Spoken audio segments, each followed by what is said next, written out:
السلام علیکم ورحمۃ اللہ تعالی وبرکاتہ۔ مرکز اہل سنت جامعہ رضویہ منظر اسلام کے یوٹیوب چینل ہم سبق درس نظامی میں آپ کا خیر مقدم ہے۔ پیارے بچوں، جنہوں نے ہمارے چینل کو اب تک سبسکرائب نہیں کیا ہے وہ ضرور سبسکرائب کر لیں اور بیل آئیکن یعنی گھنٹی بھی بجا دیں تاکہ ہر ویڈیو کی نوٹیفیکیشن اطلاع آپ تک اپلوڈ کرتے ہی پہنچ جائے، اور اپنے دوستوں سے بھی شیئر کریں، اور بات پسند آئے تو لائک بھی کیا کریں، اور اپنے قلبی تاثرات کو کمنٹ کر کے بھی ضرور بتائیں۔ اب آپ کے سامنے جامعہ رضویہ منظر اسلام کے ایک اہم استاذ حضرت مولانا مفتی محمد ابراہیم صاحب قبلہ آپ کو نور الانوار کا درس دیں گے۔ آپ ان کے درس کو دھیان سے سنیں۔ بسم اللہ الرحمن الرحیم۔ ولما فرغ المصنف عن بیان المعارضۃ المشترکۃ بین الکتاب والسنہ، اس سے ما قبل میں مصنف نے تعارض کے بیان کو ذکر کیا۔ تعارض، اور یہ تعارض مشترک ہے کتاب و سنت دونوں میں، کہ کتاب اللہ میں بھی تعارض ہوتا ہے اور سنت میں بھی، قیاس میں بھی، پڑھا آپ نے ساری مثالیں۔ اب اس کے بعد یہاں سے مصنف اقسام کے بیان کو شروع کرتے ہیں۔ اقسام کے بیان یہ بھی مشترک ہیں ان دونوں کے درمیان، کتاب اللہ اور سنت کے درمیان، ٹھیک ہے۔ اقسام دیکھو، ولما فرغ المصنف عن بیان المعارضہ، اور جب مصنف فارغ ہو گئے معارضہ کے بیان سے جو مشترک ہے کتاب و سنت کے درمیان، شرع فی تحقیق اقسام البیان المشترکہ بینہما، شروع ہوئے بیان کی اقسام کی تحقیق میں جو مشترک ہیں ان دونوں کے درمیان۔ فقال، تو فرمایا، فصل، وَهَذِهِ الْحُجَجُ بِأَقْسَامِهَا تَحْتَمِلُ الْبَيَانَ، اور یہ حجتیں، حجت سے مراد کتاب و سنت، حجت سے مراد کتاب و سنت کے کتاب اور سنت اپنے تمام اقسام کے ساتھ، تمام اقسام کیا، جو اقسام آپ نے ما قبل میں پڑھے، خاص، عام، مشترک، مؤول، چار تقسیمات کے تحت جو اقسام پڑھے ہیں وہ تمام اقسام مراد ہیں۔ تو یہ حجج اپنے تمام اقسام کے ساتھ احتمال رکھتے ہیں بیان کا، یعنی اس بات کا احتمال رکھتے ہیں کہ متکلم ان کو بیان کر دے بیان کے اقسام میں سے کسی قسم کے ذریعے۔ بیان کی جو قسمیں آپ نے پڑھی ہیں، اس میں پڑھیں گے، ان اقسام میں سے کسی ایک کے ذریعے متکلم اپنے کلام کو بیان کر دے، اس بات کا ان میں احتمال رہتا ہے، ٹھیک ہے۔ وَهَذِهِ الْحُجَجْ، اور یہ حجت ہے یعنی کتاب و سنت، بِأَقْسَامِهَا، اپنے اقسام کے ساتھ، تَحْتَمِلُ الْبَيَانَ، بیان کا احتمال رکھتے ہیں، اے تحتمل ان بیّنها المتکلم بنوع بیان من اقسام الخمسہ، یعنی احتمال رکھتے ہیں اس بات کا کہ متکلم بیان کر دے اقسام خمسہ میں سے بیان کی کسی نوع سے، ہے نا، اقسام خمسہ یعنی 5 قسموں میں سے کسی ایک قسم سے، المعلومہ بالاستقراء، جو معلوم ہے استقراء سے، کون، یعنی بیان کی 5 قسموں کا ہونا یہ استقراء سے معلوم ہے۔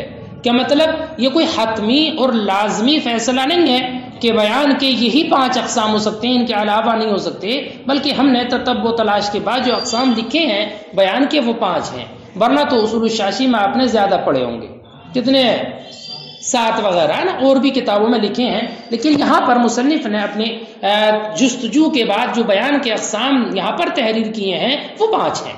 المعلومہ باستقراء، وَهُوَ إِمَّا أَن يَكُونَ بَيَانُ التَّقْرِير، کون ہے بیٹا، اب ہر ایک کی تفسیر، اس کی مثال اور حکم ذکر فرماتے ہیں۔ فرماتے ہیں بیان تقریر ہوگا، یا تو بیان تقریر ہوگا۔ بیان تقریر کسے کہتے ہیں، تو خود ہی اس کی تعریف بھی فرماتے ہیں مصنف کہ بیان تقریر یہ ہے کہ کلام کو مؤکد کر دے ایسی چیز سے کہ جو مجاز اور خصوصیت کے احتمال کو ختم کر دے، اس کے مجاز ہونے کے یا اس میں کوئی تخصیص وغیرہ کا احتمال ہے تو اس احتمال کو ختم کر دے۔ جیسے کہ مثال سنو، اللہ تعالیٰ کا ایک ارشاد مبارک ہے، وَلَا طَائِرٍ يَطِيرُ بِجَنَاحَيْهِ، اور کوئی اڑنے والا ایسا نہیں جو اپنے پروں سے اڑتا ہو.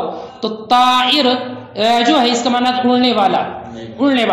تو یہ طائر اس کا معنی حقیقی تو یہی جو پروں سے اڑتے ہیں، ٹھیک ہے. اور ایک معنی مجازی اس کا ہے بہت تیز رفتاری سے چلنا. کیا؟ سرعت، چلنے میں بہت تیزی کا ہونا. جیسے کہ ڈاکیے کو کہا جاتا ہے طائر. ڈاکیا ہے نا، ڈاکیا جانتے، ڈاکیا جو خط وغیرہ لے کر آتا ہے پوسٹ آفس سے، اس کو برید کہا جاتا ہے، اس لیے کہ وہ بھی بہت تیزی سے کام کرتا ہے نا، جس کو آج کے جدید دور میں اسپیڈ پوسٹ بھی کہتے ہیں. اسپیڈ پوسٹ ہے نا، بہت تیزی سے بہت جلدی وہ بھی اپنی منزل تک اور جہاں اس کو جانا ہوتا ہے وہاں تک پہنچا دیا جاتا ہے. تو مجازاً اس کو بھی طائر کہتے ہیں. تو اب ولا طائر یطیر میں دونوں احتمال تھے، لیکن یطیر بجناحیہ یہ الفاظ لا کر کے اس مجاز کے احتمال کو ختم کر دیا اور یہ بتا دیا کہ یہاں پر طائر سے مراد وہ ہے جو اپنے پروں سے اڑتا ہے، تیز رفتاری چلنے مراد نہیں ہے. دیکھو وَهُوَ إِمَّا يَكُونَ، اور وہ یا تو بیان تقریر ہوگا، وہ توکید الکلام بما یقطع، یقع نہیں بیٹا، یقطع جو قطع کر دے، ختم کر دے مجاز کے احتمال کو یا خصوص کے احتمال کو. فالاول تو پہلا مثل قولی تعالی، یعنی جو مجاز کے احتمال کو ختم کر دے اس کی مثال اللہ تعالیٰ کے ارشاد ولا طائر یطیر بجناحیہ فإن قوله طائر یحتمل المجاز. تو یہ ارشاد گرامی طائر مجاز کا احتمال لگتا ہے بالسرعۃ فی السیر، چلنے میں تیزی کے معنی میں. کما یقال للبرید طائر فقوله یطیر بجناحیہ، تو اللہ کا ارشاد یطیر بجناحیہ یقطع هذا الاحتمال، اس احتمال کو ختم کر دیتا ہے. ویؤکد الحقیقہ، اور حقیقت کو مؤکد کر دیتا ہے، اب اس میں کوئی احتمال نہیں رہے گا. تو یطیر بجناحیہ کہنا یہ بیان تقریر ہے. والثانی، اور دوسرے کی مثال خصوص، یعنی خصوص کو ختم کر دے. فرماتے ہیں اس کی مثال جیسے کہ اللہ تعالیٰ کے ارشاد گرامی فسجد الملائکۃ کلہم اجمعون. تو دیکھو ملائکہ یہ جمع ہے کس کی؟ ملک کی جمع ملائکہ ہے نا. تو یہ جمع ہے اور جمع ہونے کے اعتبار سے تمام فرشتوں کو شامل ہے، لیکن اس میں تخصیص کا احتمال ہے. تخصیص یہ کہ تمام فرشتوں نے سجدہ نہ کیا ہو حضرت آدم کو، بلکہ بعض نے اکثر نے کیا ہو، یا جو جمع کا اطلاق ہوتا تین نے کیا ہو. اگر صرف اتنا ہو فسجد الملائکہ تو یہ بھی احتمال ہے کہ ساروں نے نہ کیا ہو، بعض نے کیا ہو، اکثر نے کیا ہو. لیکن کلہم لا کر کے یہ بتا دیا کہ اس میں جمع کے اعتبار سے تین یا اس سے زیادہ کا کرنا مراد نہیں ہے، بلکہ جتنے فرشتے اس وقت میں اللہ رب العزت کی بارگاہ میں موجود تھے یا جن کو اللہ نے حکم دیا تھا سب نے سجدہ کیا. تو کلہم اجمعون نے اس احتمال کو ختم کر دیا اور اس کے عموم کو مؤکد کر دیا کہ تمام فرشتوں کو حکم ملا تھا، بعض کو یا اکثر کو نہیں. والثانی، اور دوسری مثال قول تعالی اللہ تعالیٰ کا ارشاد فسجد الملائکۃ کلہم اجمعون فإن الملائکہ جمع شامل لجميع الملائکہ. تو ملائکہ یہ جمع ہے جو شامل ہے تمام فرشتوں کو. ولكن يحتمل الخصوص، لیکن خصوص کا احتمال لگتا ہے. فأزیل بقوله كلهم اجمعون، تو اس کو زائل کیا گیا ان کے قول كلهم اجمعون کے ذریعے.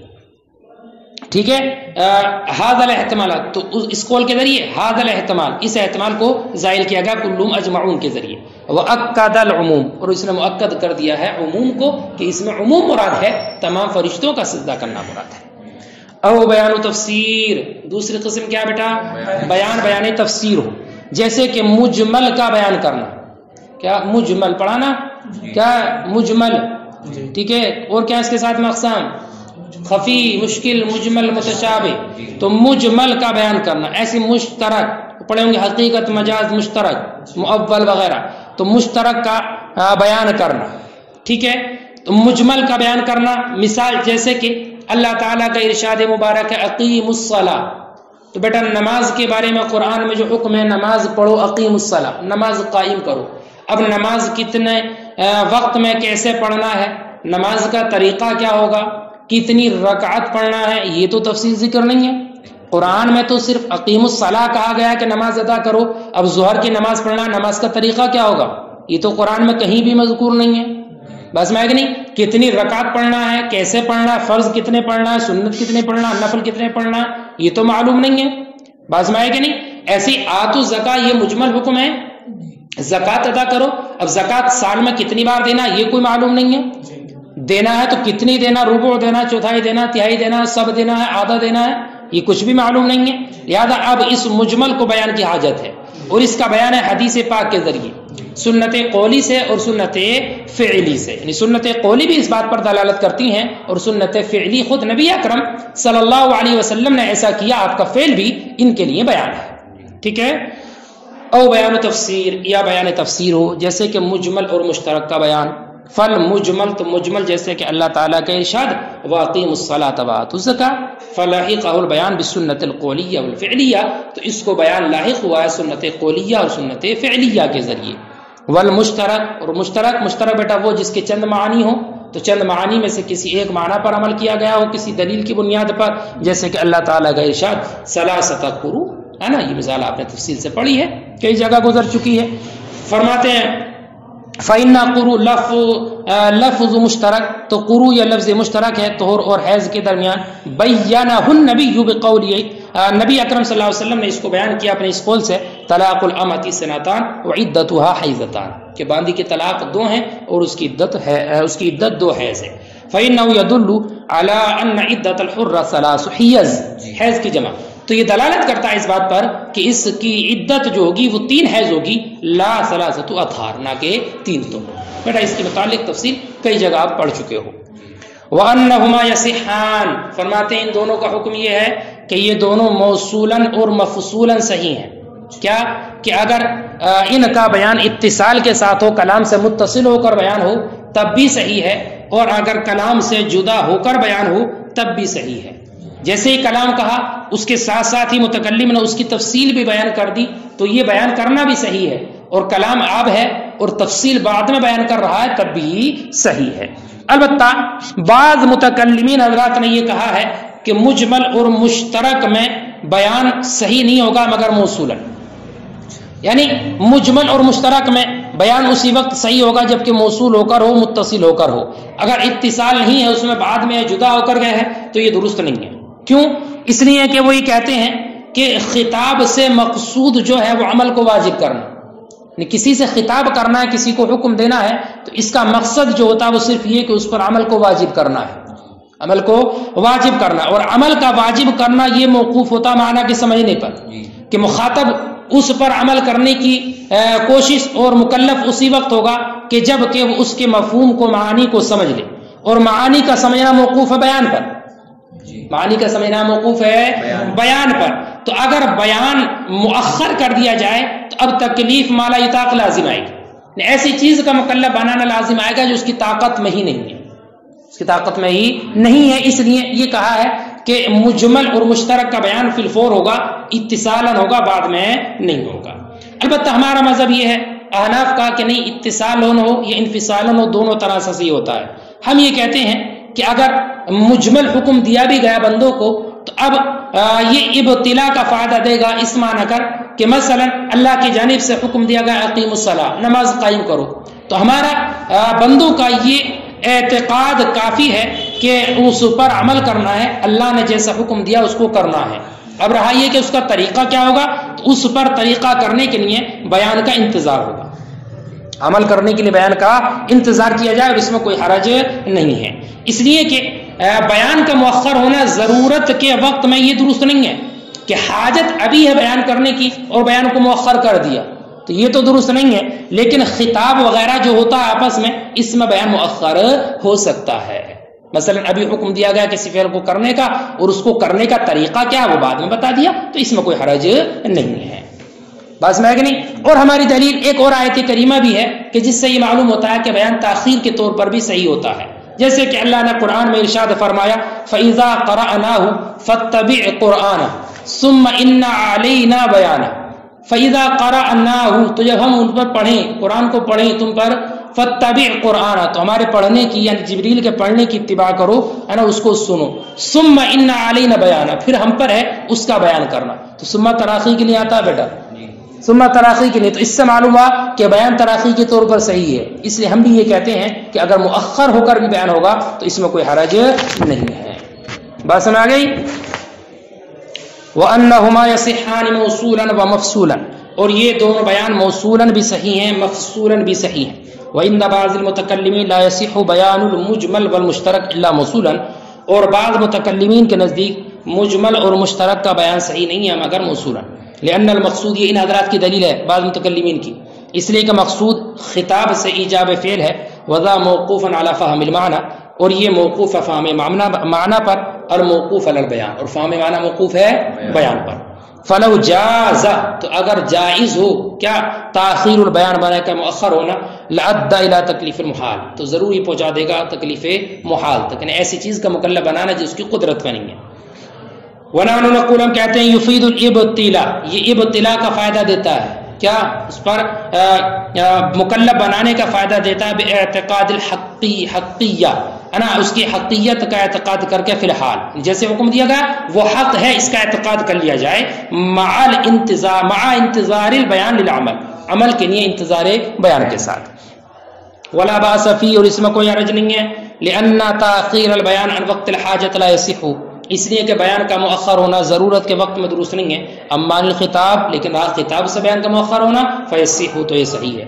وربما یؤیدنا قوله تعالی، اور ہماری تائید کرتا ہے یہ اللہ تعالیٰ کا ارشاد، فاذا قرأناه فاتبع قرآنہ ثم ان علینا بیانہ، تو ثم تراخی کے لیے آتا ہے، فرماتے فان ثم للتراخی، بے شک ثم تراخی کے لیے ہے، وهو يدل على ان مطلق البیان يجوز ان يكون متراخیا، اور یہ آیت کریمہ اس بات پر دلالت کرتی ہے کہ مطلق بیان کے لیے جائز ہے کہ وہ مؤخر ہو، یعنی اس سے ہی معلوم ہو رہا کہ ہر بیان تراخی کے طور پر صحیح ہوگا، چاہے وہ بیان تقریر ہو، چاہے بیان تفسیر ہو، چاہے اور دوسرے بیانات ہوں، اس سے ہی معلوم ہوتا ہے۔ لیکن علماء نے بیان تغییر کو اس سے خاص کر لیا ہے، اس حکم سے خاص کر لیا، کیا مطلب؟ بیان تغییر اتصال کے ساتھ ہونا ضروری ہے، تراخی کے طور پر صحیح نہیں ہوگا۔ کون سا بیان؟ بیان تغییر، جس کا ذکر ابھی آگے آئے گا۔ تو بیان تغییر تراخی کے طور پر صحیح نہیں ہے، اس کی تخصیص کر لی ہے، باقی بیان تراخی کے طور پر بھی صحیح ہوگا۔ اور یہ دلالت کرتا ہے اس بات پر کہ مطلق بیان کے لیے جائز ہے کہ وہ متراخی ہو، لیکن خصصنا عنہ بیان تغییر، لیکن ہم نے اس کو اس سے خاص کر لیا ہے بیان تغییر، لما سیاتی، اس وجہ سے جو قریب آتا ہے، فبقی بیان التقریر والتفسیر علی حالہ، اب بیان تقریر بیان تفسیر اسی حال پر باقی رہیں گے، یصح موصولا و مفصولا، یہ صحیح ہوں گے موصولا بھی اور مفصولا۔ یہاں تک بیان کی دو قسم کا بیان ہوا، بیان تقریر اور بیان تفسیر۔ اب آ گئے بیان تغییر کا ذکر۔